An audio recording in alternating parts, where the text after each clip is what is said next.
Hay un tipo de traición que no viene de golpe. No es como un accidente de coche, que en un segundo todo cambia. Es más lenta, más fría. Es la traición que se construye día a día, mientras tú estás mirando hacia otro lado, creyendo que todo está bien, que estás haciendo lo correcto, que el sacrificio vale la pena. Yo trabajé doble turno durante 7 meses para pagar el parto de mi hijo. 7 meses de madrugadas, de cuerpo molido, de llegar a casa cuando ella ya dormía.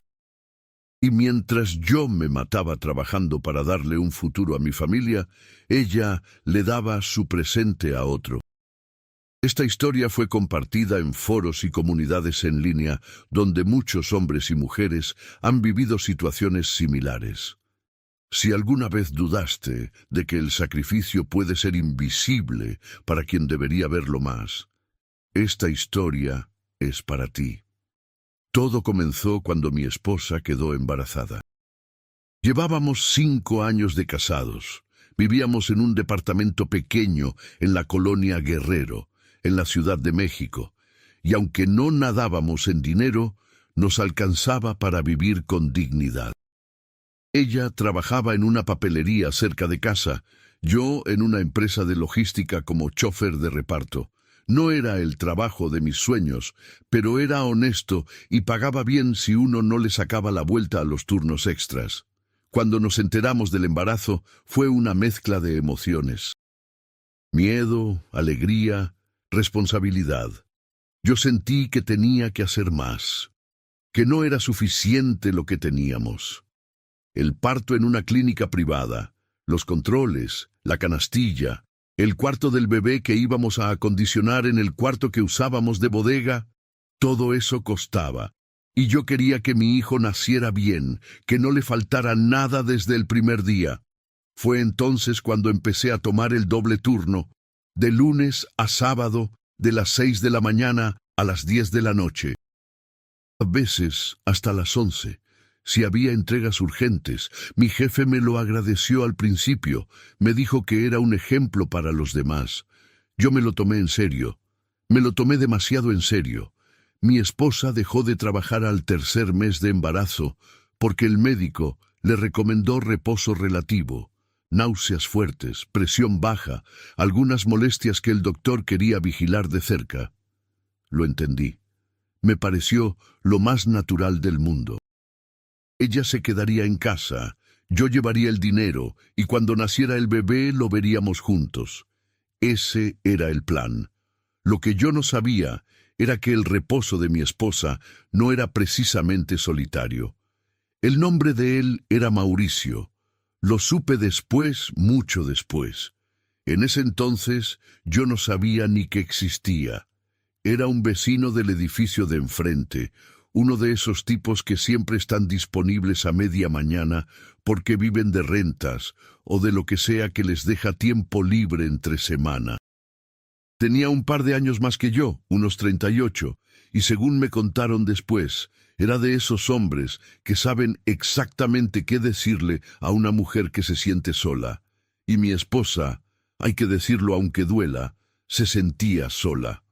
Eso lo entendí con el tiempo. No lo justifico, pero lo entendí. Yo llegaba tan cansado que apenas cenaba algo y me dormía. Los fines de semana, si no trabajaba, dormía hasta el mediodía. Las conversaciones entre nosotros se habían vuelto funcionales. ¿Cómo estás? ¿Cómo te fue? ¿Te duele algo? Mañana tengo turno largo. Nada más. Pero eso no era excusa para lo que hizo. Y en el fondo, ella también lo sabía. El primer indicio llegó un martes de octubre, cuando el bebé ya tenía 6 meses en camino. Yo había salido más temprano porque una de las unidades tuvo una falla mecánica y nos mandaron a casa a la mitad del turno vespertino. Llegué al departamento cerca de las 7 de la tarde, algo que no había pasado en meses. La puerta estaba cerrada con llave, lo cual era normal. Pero cuando entré, había algo diferente. Un olor, no el olor de la casa. Algo como una colonia de hombre que yo no usaba. Pasajero, casi imperceptible, pero estaba ahí. Mi esposa estaba en la sala viendo la televisión con una actitud demasiado tranquila para alguien que no me esperaba. Me saludó con normalidad, me preguntó por qué había llegado temprano, le expliqué lo de la unidad. Ella asintió, se levantó a calentar la cena y yo me fui a bañar. Mientras estaba bajo el agua, intenté no pensar. Me dije que era mi imaginación, que estaba cansado, que era una colonia que yo mismo había usado y olvidado. Me convencí de que era paranoia de hombre estresado y lo dejé ir. Error. El segundo indicio llegó 3 semanas después, y ya no pude ignorarlo tan fácilmente. Una tarde de domingo, mi cuñada vino a visitar a mi esposa. Yo estaba en casa, lo cual también era raro, porque ese domingo el turno lo cubrió un compañero que me debía un favor. Estaba en el cuarto del bebé, armando una cuna que habíamos comprado de segunda mano, cuando escuché que mi cuñada le decía algo a mi esposa en voz baja en la cocina. No entendí bien las palabras, pero sí escuché el tono. Era una advertencia, o un regaño, o las dos cosas. Cuando mi cuñada se fue, le pregunté a mi esposa de qué habían hablado. Me dijo que de nada importante, que cosas de mujeres, que yo no entendería. Se rió. Yo también me reí, aunque por dentro algo se movió en el estómago. Esa noche, cuando ella se durmió, tomé su celular de la mesita de noche. No era algo que acostumbrara a hacer. Nunca había revisado su teléfono en 5 años de matrimonio, pero esa noche algo me impulsó a hacerlo. Tenía contraseña. Antes no la tenía. La puse en su lugar. Me fui a la sala y me quedé sentado en la oscuridad durante mucho tiempo, mirando la nada. No le dije nada esa noche, ni al día siguiente. Esperé. No sé si fue inteligencia o cobardía, pero esperé. Empecé a prestar atención a los detalles que antes ignoraba. El teléfono siempre boca abajo sobre la mesa, las conversaciones que se cortaban cuando yo entraba al cuarto. La manera en que a veces, muy de vez en cuando, ella miraba hacia la ventana con una expresión que yo no reconocía. No era tristeza, no exactamente, era algo más complicado. Como cuando alguien espera algo que sabe que no debería esperar. Le pedí a un compañero de trabajo, Ernesto, que me hiciera un favor. Ernesto vivía cerca de mi colonia y a veces pasaba por ahí en las mañanas. Le pedí que, sin llamar la atención, observara si veía algo fuera de lo normal en el edificio de enfrente al mío. No le di detalles. Solo le dije que tenía una corazonada y que necesitaba saber si estaba loco. A los 4 días me llamó. «Oye, no sé cómo decirte esto», me dijo con esa voz que tienen los amigos cuando traen malas noticias. «Pero esta mañana vi a tu esposa salir de ese edificio de enfrente, con un tipo. No iban de la mano ni nada, pero se veían muy cómodos. Ella se regresó a su edificio y él se quedó en la puerta mirándola. Me quedé sin palabras. ¿Estás seguro que era ella?» «Güey, la conozco desde tu boda». Sí, era ella. Colgué, seguí manejando mi ruta. Entregué los paquetes que tenía asignados, firmé los comprobantes. Dije, buen día y hasta luego a los clientes como si nada. Y por dentro, algo en mí se apagó. Aquí una pausa para pedirte algo. Si estás viendo este video y todavía no estás suscrito al canal, considera hacerlo ahora. Sabemos que la gran mayoría de las personas que nos ven cada semana aún no son parte del canal, y eso nos hace difícil seguir creciendo. Tu suscripción es completamente gratuita y nos ayuda más de lo que imaginas. Dale clic en suscribirte y activa la campanita para no perderte ninguna historia. Gracias, de verdad. Y ahora, sigamos. Esa noche llegué a casa con una calma que yo mismo no entendía. Mi esposa estaba en la cocina preparando arroz con leche, uno de mis postres favoritos. Me saludó con una sonrisa, me preguntó cómo me había ido, me dijo que el bebé había pateado muy fuerte en la tarde. Se tomó mi mano y la puso sobre su vientre para que sintiera. Sentí el movimiento, el pie pequeño de mi hijo empujando desde adentro. Y en ese momento, algo dentro de mí tomó una decisión. No iba a explotar, no iba a gritar, no iba a hacer ninguna escena que después me costara a mí más que a ella. Tenía un hijo en camino y necesitaba actuar con la cabeza, no con el pecho. Esa noche dormí a su lado como si nada, o al menos lo intenté. Los siguientes días los usé para reunir información, no para herirla, para protegerme, para saber exactamente con qué estaba lidiando antes de dar cualquier paso. Hablé con mi cuñada, le llamé directamente, sin rodeos, y le dije que sabía algo y que necesitaba que me dijera la verdad. Hubo un silencio largo del otro lado de la línea. Luego un suspiro. Yo le dije que te lo dijera ella. Me dijo mi cuñada en voz baja. Le dije que si tú lo descubrías por otro lado, iba a ser mucho peor. Pero no me hizo caso. ¿Cuánto tiempo llevan? Otro silencio. Desde el 4º mes del embarazo. El 4º mes. Cuando yo ya llevaba semanas haciendo doble turno. Cuando yo llegaba al departamento con los pies hinchados y la espalda destrozada. Mientras yo cargaba cajas y manejaba horas para pagar el parto de mi hijo, ella estaba al otro lado de la calle. ¿Es del vecino de enfrente? Sí, dijo mi cuñada casi en un susurro. Lo siento mucho, de verdad. Colgué. Me quedé parado en la banqueta, afuera de la empresa, con el celular en la mano y el ruido del tráfico de la Ciudad de México rodeándome como si el mundo siguiera girando con total indiferencia. Y supongo que sí. El mundo no se detiene por el dolor de nadie. Me tomé 2 días para pensar. 2 días en los que seguí yendo al trabajo, seguí durmiendo en la misma cama, seguí hablando de cosas normales con ella. Fue lo más difícil que he hecho en mi vida. Mirar a alguien a los ojos sabiendo lo que sabes, y sonreír, y preguntar cómo está el bebé, y planear el nombre que le íbamos a poner. En esos 2 días hablé con un abogado, un conocido de mi papá que llevaba casos de familia desde hacía años. Le expliqué la situación, me explicó mis derechos, me explicó que, con un hijo en camino, las cosas se complicaban legalmente, pero que había formas de protegerme. Me recomendó que documentara todo lo que pudiera antes de confrontarla. También hablé con mi mamá. No quería hacerlo porque sabía cómo iba a reaccionar, pero necesitaba apoyo real, no solo legal. Mi mamá lloró, se enojó, quiso ir al departamento ese mismo momento a arreglar las cosas a su manera. Le pedí que no lo hiciera, que me dejara manejar esto a mi forma. ¿Y el bebé?, me preguntó con la voz quebrada. El bebé es mío, le dije. Eso no cambia. Y era verdad. Independientemente de todo lo demás, ese niño era mi hijo.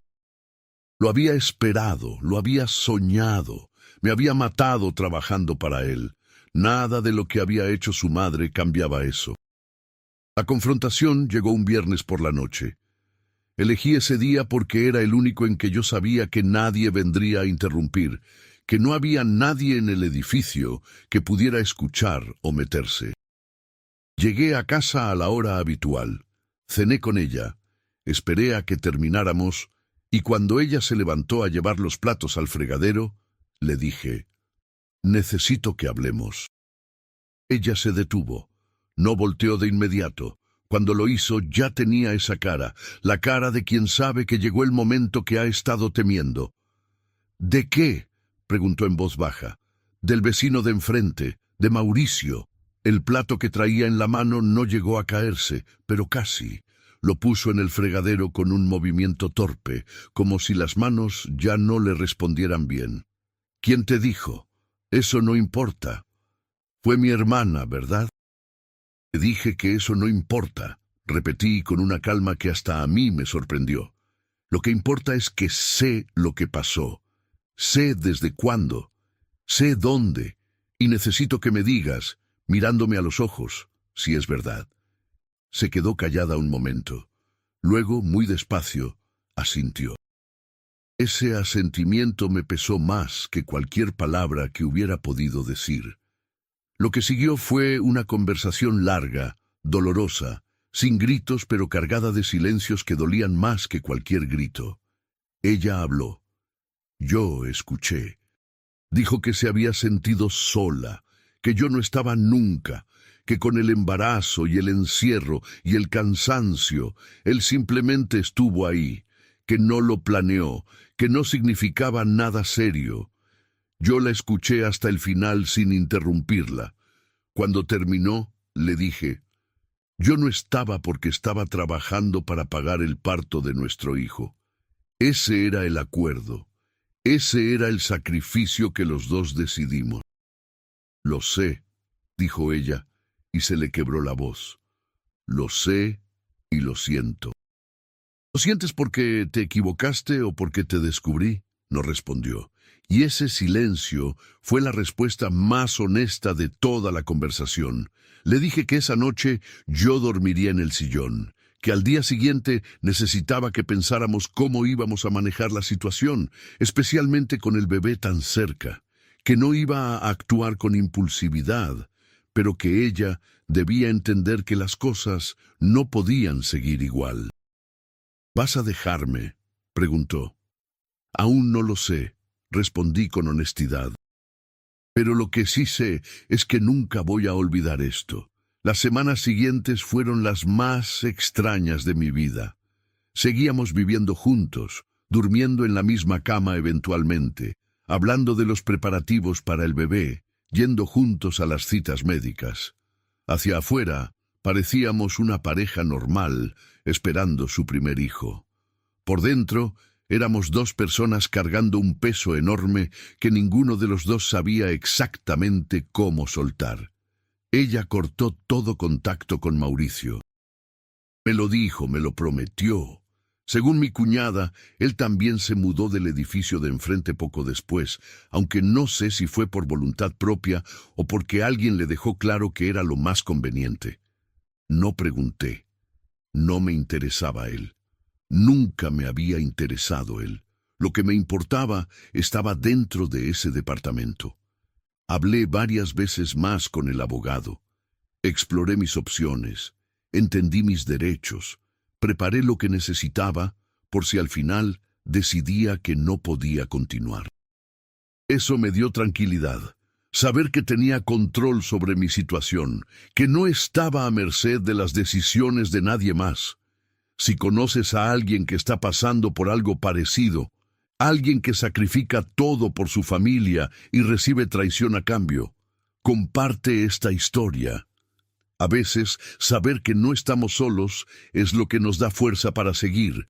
Y cuéntanos en los comentarios, ¿qué habrías hecho tú en su lugar? Mi hijo nació un martes de diciembre, poco antes de la medianoche.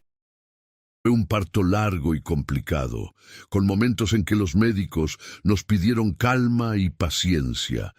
Yo estuve en la sala de espera durante horas, caminando de un lado al otro, rezando en silencio, con el corazón en la garganta. Cuando la enfermera me dijo que podía pasar, que todo había salido bien, que tanto la madre como el bebé estaban bien, sentí algo que no sé si tengo palabras para describir. Un alivio enorme mezclado con una emoción que te agarra desde adentro y no te suelta. Me pusieron a mi hijo en brazos por primera vez y se me fueron las ganas de llorar de una manera que hacía años no sentía. Era pequeño, tenía los ojos apretados y los puños cerrados, como si ya desde el primer segundo estuviera listo para pelear. Le puse el dedo índice en la palma y lo agarró con una fuerza que no esperaba de algo tan chiquito. En ese momento, todo lo demás desapareció. La traición, el dolor, la incertidumbre. Solo existía él. Los meses que siguieron al nacimiento de mi hijo fueron un periodo de transición. Hablar de lo que pasó en terapia, algo que ninguno de los dos había considerado antes y que fue sugerencia del médico que nos llevó durante el embarazo. Fueron sesiones difíciles, honestas, que sacaron cosas que ninguno de los dos quería ver. En esas sesiones entendí mejor el mecanismo de lo que había pasado. No para perdonarla automáticamente, sino para entender la situación completa. Ella habló de miedos que nunca me había dicho, del terror a que después del parto todo cambiara para mal, del silencio que se había instalado en nuestra relación antes incluso del embarazo, un silencio que yo no había notado porque estaba demasiado ocupado resolviendo el presente para ver lo que se estaba rompiendo por dentro. Eso me pegó fuerte, porque tenía razón en esa parte. Yo había asumido que con trabajar era suficiente. El amor se demostraba con el dinero que se ponía sobre la mesa, con las cuentas que se pagaban, con el futuro que se construía. No me había dado cuenta de que ella también necesitaba que yo estuviera ahí de otra manera. Pero entender eso no borraba lo que había hecho. Y yo no iba a pretender que sí. La decisión final de si continuar o no con el matrimonio no llegó de un día para otro. Fue gradual. Hubo momentos en que creí que podíamos reconstruirlo. Momentos en que la veía con nuestro hijo en brazos y pensaba que quizás valía la pena intentarlo. Y momentos, muchos momentos, en que me despertaba a las 3 de la mañana con imágenes que no quería tener en la cabeza y sabía que el daño era demasiado profundo. Lo que sí decidí, y esto fue quizás lo más importante, fue no dejar que la traición me convirtiera en alguien que yo no quería ser. Vi cómo algunos hombres en situaciones similares tomaban decisiones de las que después se arrepentían. Actitudes violentas, venganzas que terminaban dañándolos más a ellos mismos, decisiones en caliente que después eran imposibles de deshacer. Yo no quería eso. Tenía un hijo.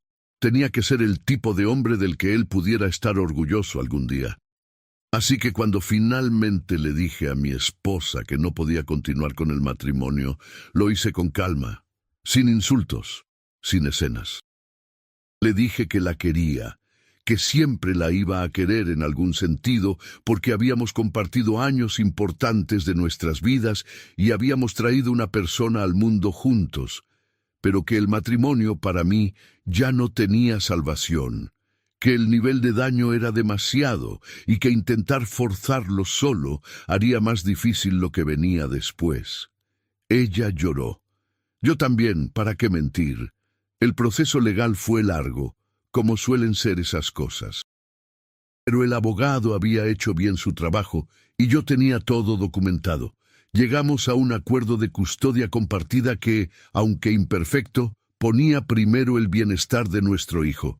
Los acuerdos económicos se resolvieron de manera justa, sin guerras innecesarias. Me quedé con el departamento porque el contrato estaba a mi nombre y porque económicamente era lo más lógico. Ella se fue a vivir con su mamá durante un tiempo, hasta que organizó sus cosas. Las visitas del bebé empezaron sin problemas. Ninguno de los dos quería que nuestro hijo viviera en medio de un conflicto. Mauricio, el vecino que había sido el centro de toda esta historia, desapareció del panorama de mi esposa muy rápido después de que quedó claro que no habría matrimonio que destruir, lo cual no me sorprendió. Ese tipo de relaciones, las que se construyen sobre la emoción de lo prohibido, rara vez sobreviven cuando la prohibición desaparece. Ella me lo contó algunos meses después, sin que yo le preguntara, casi como si necesitara que yo lo supiera para cerrar algo. No sentí satisfacción, solo una especie de cansancio tranquilo. Han pasado casi 3 años desde que nació mi hijo. Hoy tiene 2 años y medio y es la persona que más me ha enseñado sobre lo que realmente importa en la vida. Aprendí a ser padre y a ser solo al mismo tiempo, que son 2 escuelas muy distintas y muy duras. La relación con mi ex esposa es civil, cordial cuando es necesario y nada más. Eso es suficiente. No necesitamos ser amigos para ser buenos padres. Solo necesitamos poner a nuestro hijo por delante de nuestros propios dolores, y eso, con el tiempo, Se volvió más fácil de lo que pensé. Seguí trabajando en logística, pero cambié de empresa. Un nuevo inicio en todos los sentidos. Ya no hago doble turno permanente. Aprendí, a las malas, que trabajar el doble no garantiza nada si no hay comunicación, si no hay presencia, si no hay conversación honesta. Eso no quiere decir que lo que pasó fue culpa mía. No lo fue.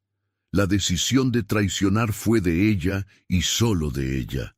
Pero sí aprendí que hay cosas que no se pueden recuperar con dinero ni con horas de trabajo. A veces, cuando mi hijo se queda a dormir conmigo los fines de semana y lo veo acostado con esa calma absoluta que tienen los niños cuando duermen, pienso en ese hombre que llegaba a casa a las 11 de la noche con el cuerpo destrozado, convencido de que estaba haciendo lo correcto, sin saber lo que pasaba al otro lado de la calle. Le tengo compasión a ese hombre. No lástima, compasión, porque hizo lo que consideró correcto con la información que tenía. Y cuando la información cambió, actuó con dignidad. Eso es lo único que me llevo de todo esto, la certeza de haber actuado como un hombre al que mi hijo pueda mirar un día y no tener vergüenza, de no haberme dejado llevar por la rabia ni por el rencor, de haber protegido a mi familia de la única manera en que podía hacerlo, siendo honesto, siendo legal y poniéndome de pie cuando tenía todo el derecho de quedarme en el piso. Lo que se siembra se cosecha. Eso lo aprendí también, no de mí. De ella, de él, de cómo terminaron las cosas cuando la novedad y la adrenalina de la traición se terminaron. La vida tiene una manera muy particular de cobrar sus cuentas sin que uno tenga que intervenir. Y yo, mientras tanto, tengo a mi hijo, tengo mi trabajo, tengo mi dignidad. Y eso, a estas alturas, es más que suficiente.